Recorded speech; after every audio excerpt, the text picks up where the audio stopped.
Bonjour, premier débrief de la journée, toujours avec Sacha, évidemment, fidèle au poste, Split Screen, Review.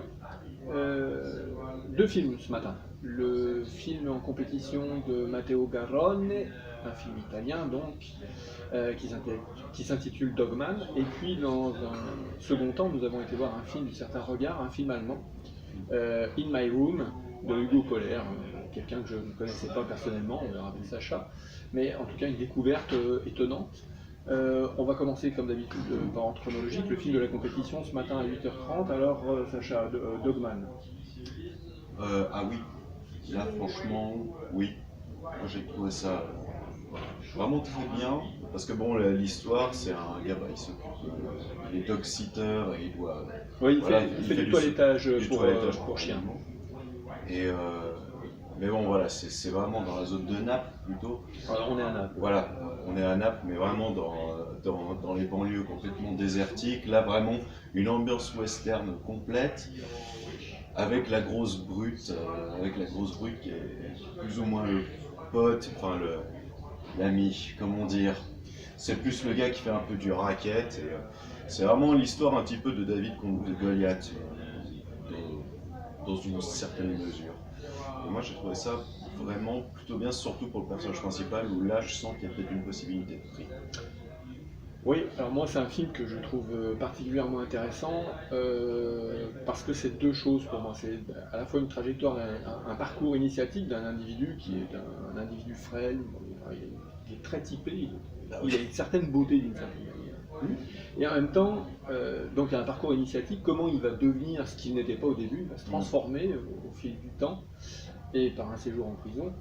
Et lorsqu'il va sortir, il va leur montrer qu'il existe, qu'il est un être humain à part entière. Et en fait, c'est un être humain qui s'accommode de l'environnement, autrement dit, il se déshumanise. Ce qui est assez particulier, puisqu'il va devenir humain en se déshumanisant.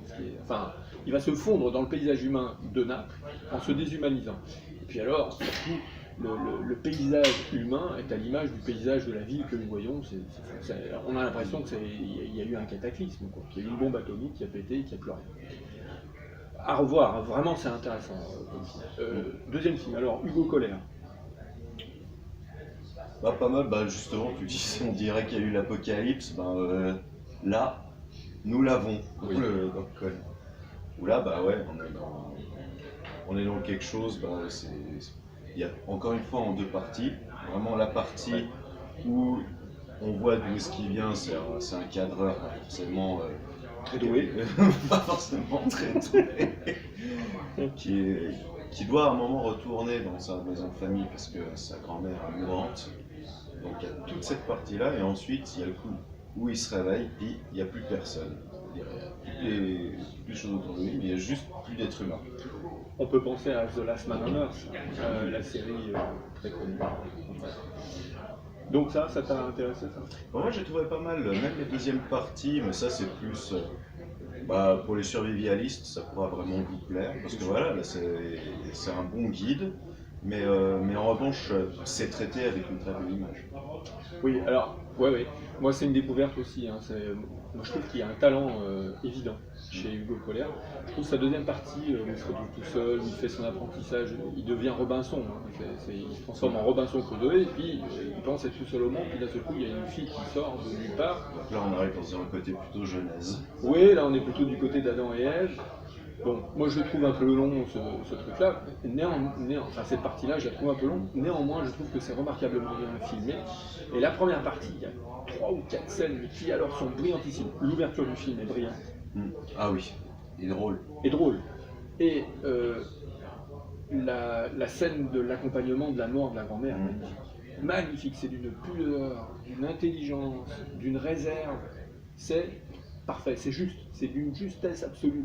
On n'est jamais dans le pathos, mais on est vraiment dans l'acceptation que la mort fait partie de la vie et qu'il va falloir accompagner du mieux qu'on le peut ceux qui sont en train de mourir. Vraiment, c'est une découverte. Je pense que c'est un cinéaste qu'on reverra, enfin, j'espère en tout cas, parce que vraiment il y a un talent bien présent. On se retrouve ce soir, on aura revu 2 films d'ici là, un film encore du certain regard, et puis un film de la compétition dont il se dit qu'il est assez pesant. Donc on verra. À plus tard. À plus tard.